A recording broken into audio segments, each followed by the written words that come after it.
What's good, party people? Time for another Magic Man review. You got to bear with me a little bit today. I'm a little tired, just got off work.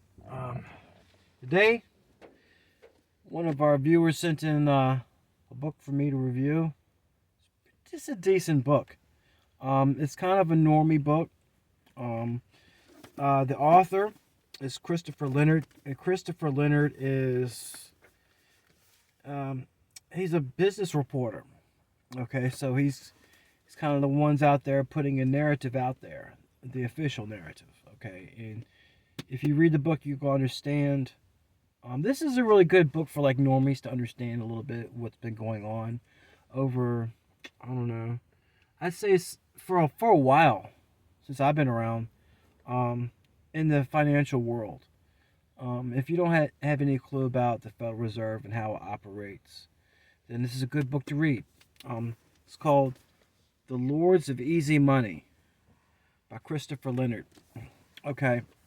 Now, first of all, let me just say that one of the things that struck me when he starts talking about the Federal Reserve is kind of how he's in awe of the Federal Reserve. Okay. And we started talking, he starts talking about the main building in Washington, D.C., the Ickles building. Eccles, I don't know how to pronounce it. I've never been there. Never will either. Um, but you see that this place is really decked out. You know, it's kind of like Roman.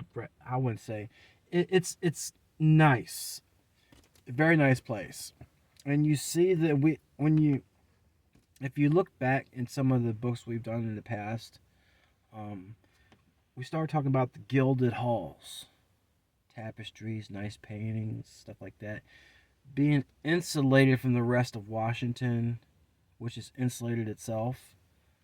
And I immediately started thinking to myself, the French Revolution, um, where the Bourbon's palace, they had, they were insulated from the rest of the public, and especially with the Shah. He spent a lot of money, had these palaces and stuff. He was insulated. He didn't realize how the rest of his people were living. Okay. And the language he uses for he's kind of awe of some of these people. Like these, you have to understand. This is his world. Okay, this is what he does for a living, and I understand what he's talking about because I was part of that world myself. Okay, he says the legendary Alan Greenspan. Okay, now if you're part of that world, especially if you're in the alternative point of view of, say, Keynesian economics, which is not exactly what we're following to give him credit. Um, I would use different words to describe the federal chairman, the chairmen of the Federal Reserve. Okay, different words entirely. Okay, um, and he kind of goes back and forth on this. You really don't know where he's coming from, except he's given the normie conformie kind of point of view. He kind of, goes at it on the fiscal conservatives a little bit. Like, the Tea Party types, um, he kind of paints them as a bunch of kook conspiracy theorists. But he goes on through the whole book proving the point that they make, whether he knows it or not. I don't know if he ever delved into what they actually think. Um, but a large portion of the book is going about one of the regional heads of the Federal Reserve. If you don't know about the Federal Reserve, they have different branches and different locations. The main one is in New York City. Okay, that's kind of like the Eye of Sauron. That's in New York City. Then they have one they have one in Richmond. They have one in Atlanta. I believe they have one in Dallas. San Francisco is another one. You'd have to look up the other ones. They're printed on Federal Reserve notes. Those little candy wrappers that some of us keep around in our pockets. You'll look on there and it says, Bank of Federal Reserve, blah, blah, blah. And it'll say where that, note came from. All right. Um, let's see what else we got for next. Oh, this is if you're a younger person and you don't remember 2007 and beforehand, you'll get to understand the too big to fail bank, and this really, really pissed off a lot of people. It was kind of like the death. It was one of the death nails into the old republic, to like the Bush, Cheney, Mitt Romney, um, Republican Party, the checkered pants, golf club, country club, Republican Party. Um, as compared to like the more populist Republican Party that's taking form now, I don't know, but this is kind of the death nail of it. Was the big banks, the too big to fail, because that really created the Tea Party. Okay, um, a lot of people think that the Tea Party started up because of Obama and the stuff that he did. That's not correct. The Tea Party started up because of the things that George Bush was doing. Now, he gets all the flack, and Obama gets all the flack, but they were just going along with the Fed was telling them they should do. Okay? Still, they're the chief executive. They got pull, or so we think they do. They really don't have pull like that. Um, in which you're going to realize, um, if you delve into if you've delved into the Federal Reserve and the way our financial system works, you're going to realize that Congress really doesn't have any kind of authority over the Federal Reserve. They're their own thing. Okay, they're out there, and it's you have to go into it. I want you to read the book.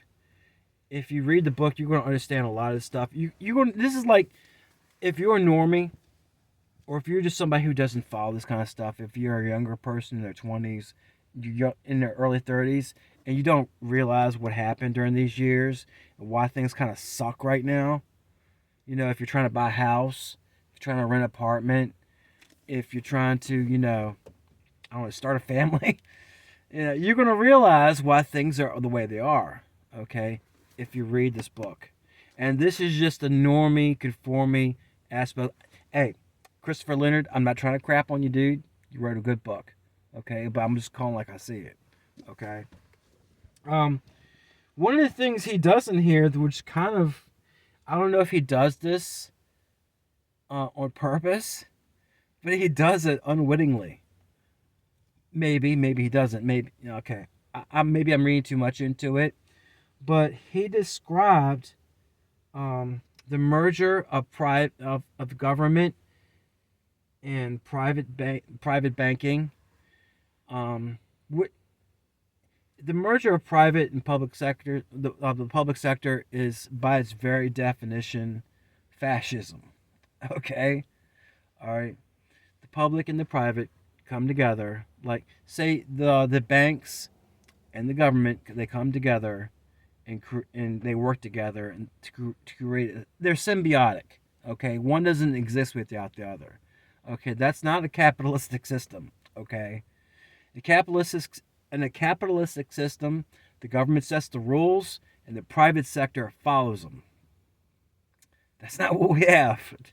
That is not what we have. We have not had this for a long time. So you're going to have to do your research and start reading stuff like this. Okay. Yeah. A lot of the kids these days, they're talking about, I don't keep up with them a lot. Kids are stupid. They talk about they want socialism. But what they don't realize is we've had National Socialism since, like, before my grandfather. Like, since FDR, at the very early, we've had National Socialism, American style National Socialism, for a very long time. It's a mixed bag. It's not a pure socialistic state. You have some democracy, a little bit of democracy here. You have a little bit of capitalism here. But overall, it's a National Socialist state. Okay? It's a fascistic state. Okay? When you go look into the monument of Abraham Lincoln, his hands are resting onto what? Fasci. Okay? Look it up and do your own research. This channel is about making you think for yourself. All right. But that's not even, that would be a good thing if the Federal Reserve was acting as a fascist entity. Okay? It is not a fascist entity. It is his own syndication. Okay? He's not going that far in this book. He's just giving you the normie narrative. Okay? But once you realize what's going on, you start doing your own homework, this is a good primer. You realize that the Fed is in control. So go back and look at some of the stuff, like when Ben Bernanke was the chairman of the Federal Reserve, and they had him in front of Congress, and they would ask him questions, and sometimes he would just say, no. Okay, first and foremost, Congress is supposed to be, has all the power in the United States. Even the president does not have power over the Congress. Congress has all the power. So we're led to believe. Okay? No. The Federal Reserve has more power than the Congress, because if you can go into Congress and tell them no and not suffer any kind of repercussions, then you've got the power. It's a facade. It's not real. It's not. It's just, it's there for, for normie, it's just there for consumption.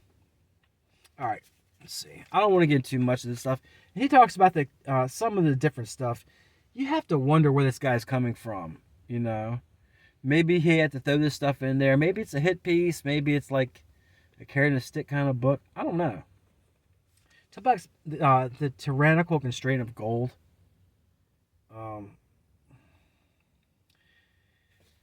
Here's where I can say some of the things that I can say about this book and about the financial industry. At times, I really got sick of this book. I really did. The only reason I read this book, I would have not got this book unless one of the readers, one of the viewers, supporters of this channel, sent it in to me. Because for 16 years, I worked in the financial industry. I worked in operations. I was there. I was one of the guys. I worked in secondary markets, worked a broker, correspondent, in retail. I worked on mortgage wires, worked in wire repair, and I worked in OFAC, economic sanctions. I was in operations, and I was doing this stuff, okay? While, these guys out there, wearing, nice suits and stuff like that, guys are in the cubicles working their magic, making these transactions go through. They don't happen on their own. These computers are not that smart. Stuff breaks down all the time. All right, especially when you got correspondent lenders calling you up. It's like, hey, listen, I'm gonna need you to give me back a half a point. I'm like, it's not my money to give away, bro. It's like, why are you? I have to keep it nice for the YouTube. It's like, why are you screwing with me, dude? I got kids to feed. They all need new shoes. This is the kind of stuff you deal with when you're in operations. You're putting out the rates every day. You're getting the stuff from the traders. Guys are calling you back, especially when I joined up in the banking sector. I joined up in 2007. And guess what happened in 2007? Oh my God, it was fun. It really was. God's only truth. It was really fun. You would have loved it if you were there. But anyway, Christopher Leonard. Another thing, there's some things in this book that it's not said, but it's kind of a little bit alluded to. A lot of the stuff that's not in the book is you'll be like, well, you know what? The Fed's got one set of books. Maybe the Fed's got another set of books, dude. Really? I mean, they can't be audited to begin with. So, hey.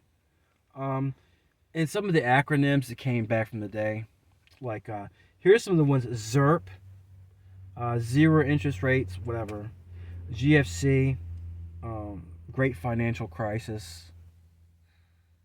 I was in the military, so I absolutely hate acronyms. But here's a little blast from the past. Ninja loans, or Nina loans, no income, no assets stated. okay, or stated income limits. Those were the best. Really, fun stuff. Fun times for all of us. All right. Um, some of the reasons I can't really take this book seriously is like he puts out the official normie narrative. Like it's like, oh, January 6th was an attack on the democracy since the Civil War. Like these people weren't even armed, dude. If it was an insurrection, they would have came in there with pitchforks and torches and took all the Congress critters out to the guillotine. That would have been an insurrection. Okay? All right? But it wouldn't have mattered anyway if they did, because all these American citizens would just elect the same thing back into Congress. It wouldn't matter. But maybe they would think twice about, the American people. Anyways, what I want the viewers to understand is this is a very good book if you're just starting off. If you don't know if you're in your 20s and your 30s and you don't know anything about this time, this even went back before when I was a young kid, before I was born. Back in the 70s. One of the guys, they talk about what happened during the 70s, and yet again they don't talk anything about the Arab oil embargo, which really screwed over a lot of Americans. But that's neither here nor there. But if you want a good primer, this is a good book to read. It really is. But what I want to leave you guys with is a couple specific words. I'm not going to even give it. I'm not going to give you the main point about this book. You're going to have to read it yourself. It's a good book. It's decent. All right, it's decent. All right, but there's some key words I want you to look up before you read this book or after. One is called fraud, and the other one's called usury. Okay, look it up. Those are the words I want you to look up. All right, people, it's been good. I got some good ones in the pipeline. I'm gonna do some more of these. Lords of Easy Money by Christopher Leonard. Till next time.